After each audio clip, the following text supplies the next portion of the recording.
Hello guys, reading book to be continued. Story 1.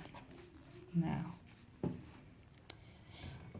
I was still in this state, half sulking and half exalted, when Mr. Hubert Timberlake came to the town. He was one of the important people from the headquarters of our church, and he had come to give an address on the purification at the corn exchange.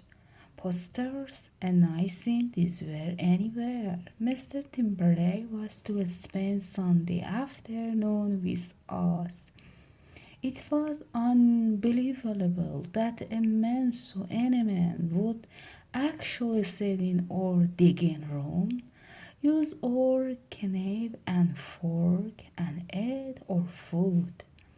Every imperfection in our home and our character would jump out at him. The truth had been revealed to man with significant accuracy, and accuracy we could all test by experiment, and his future course of human development on earth was laid down. Finally, and there his Mr. Timberlake was a man who had not merely performed many miracles, even it was said with proper reserve, having twice resuscitated the dead, but who had actually been to Tornado, our headquarters, where this great and revolutionary revolution had first been given. "This is my nephew," my uncle said, introducing me. "He lives with us. He sings, Mr. Timberlake, but I tell him he only thinks he does. Ha ha ha. My uncle was a harmless man when he was with the great. He's always on the river," my uncle continued. "I tell him he's got water on the brain. I've been telling Mr. Timberlake about you, you boy.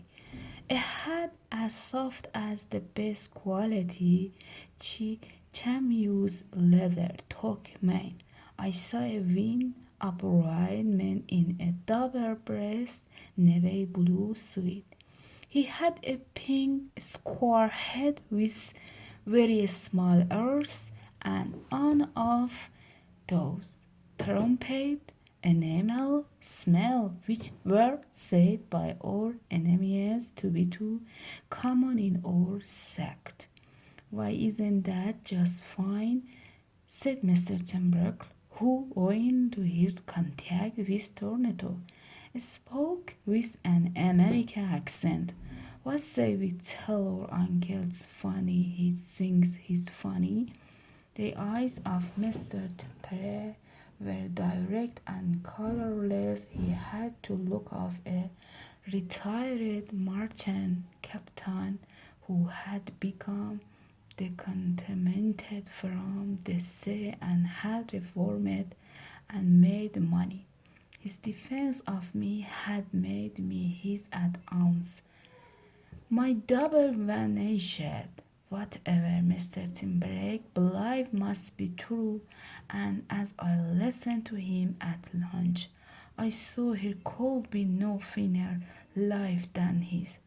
"I expect Mr. Timberlake tried after his address," said my aunt. "Tried?" exclaimed my uncle, brilliant with indignation. "How can Mr. Timberlake be tried? Don't let error in.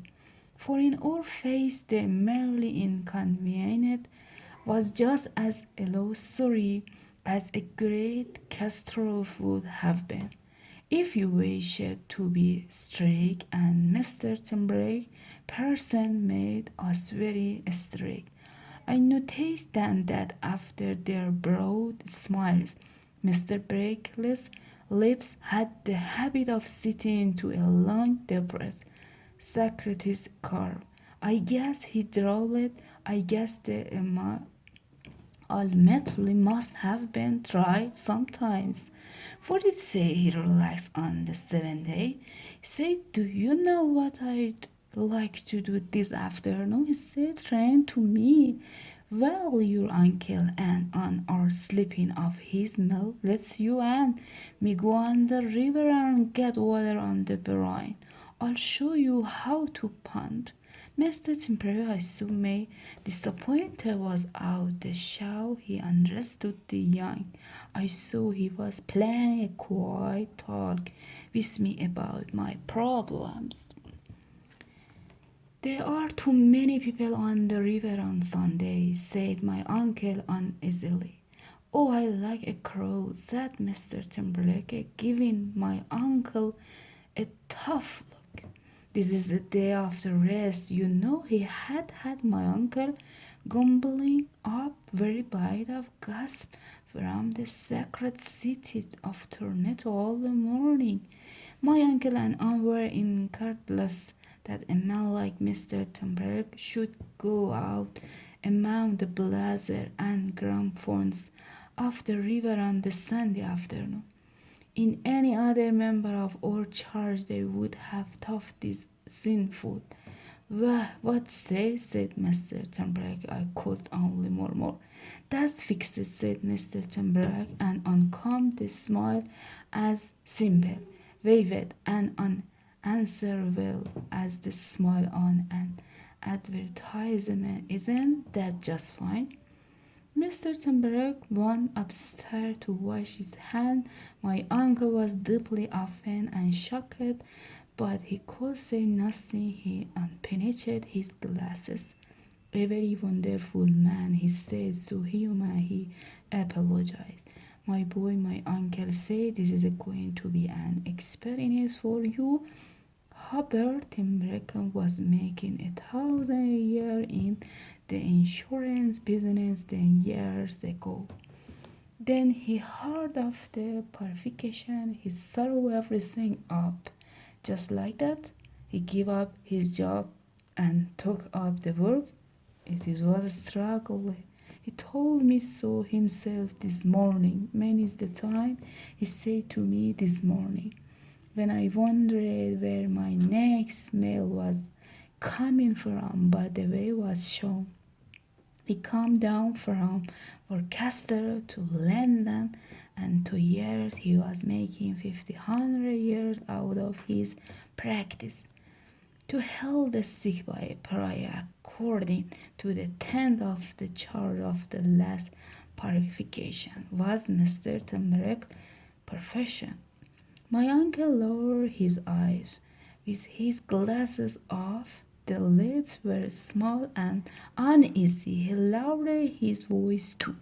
"I have to him about your little trouble," my uncle said quietly with emotion. "I was born with shame." My uncle looked up and stuck out his chin confidently. He just smiled. My uncle said, "That's all. Then we wait for Mr. Timberlake to come down." I put on weight finale, and soon I was walking down to the river with Mr. Timberlake. I felt that I was going with him under false pretense, for he would be explain to me the origin of a whale, and I would have to